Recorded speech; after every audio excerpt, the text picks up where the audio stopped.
Yeah.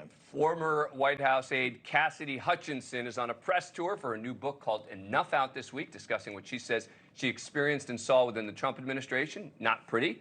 But with Donald Trump almost running away with the GOP presidential nomination, does it really matter? In fact, can any former Trump official accounts, no matter how ugly, make any difference?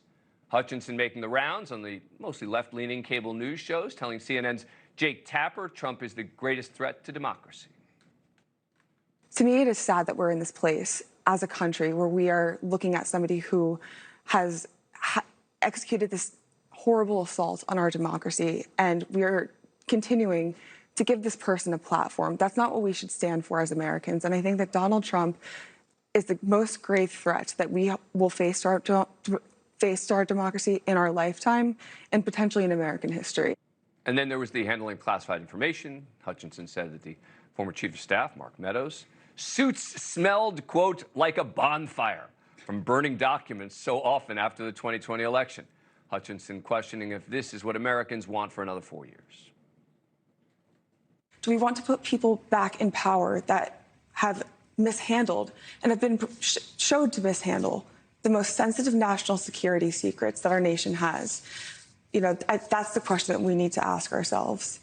Hutchinson is a Republican who was proud to work in a Republican administration, is not the first member of the Trump administration to sound the alarm. But does any of this have an impact on 2024? Connell McShane? No, I think zero impact on 2024. And that doesn't mean her story's not worth telling. I remember watching her in the January 6th hearings. I think she made a compelling witness. I mean, I think she was a witness to history. There's probably a lot there that might be interesting if she wanted to come on and tell her story. I'd actually be interested in interviewing her. I think all of that can be true. And if as a member of the public you haven't made up your mind about Donald Trump as a public figure, I don't think any of this changes. I mean, Bill Barr, Mark Esper, right, members of his own cabinet have come out and said basically the same thing already. John? Yeah, he's right. Her testimony may have an impact in the criminal justice system, which will then have an impact on how the electorate views this.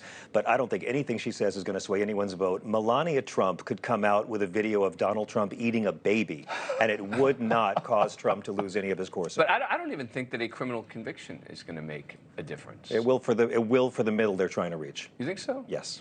More evidence is coming out. He's not going to be more popular. I think it's important to take a step back and just look, when you're talking about an election, you're talking about two massive worldviews. So some people are so focused on Trump the human versus the policy. The bigger issue here, Joe Biden's Bidenomics are deeply unpopular. We're shifting the conversation. I am shifting the conversation because I think it's important to note that the reason why many people vote for Donald Trump is because they want policies that are going to give us an economy that actually works. Tell me how Trump left the economy better than he found it, please.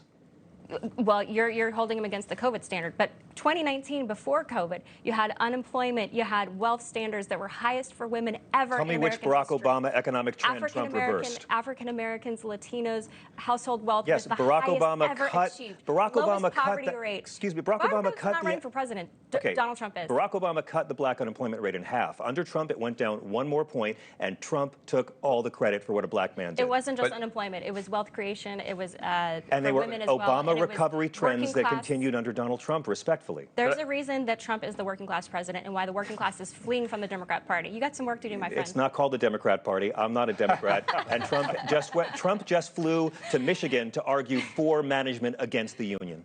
Thank you for watching. Go to newsnationnow.com to find News Nation on your cable provider. And don't forget to click the red subscribe button below to get more of News Nation's fact-driven, unbiased coverage.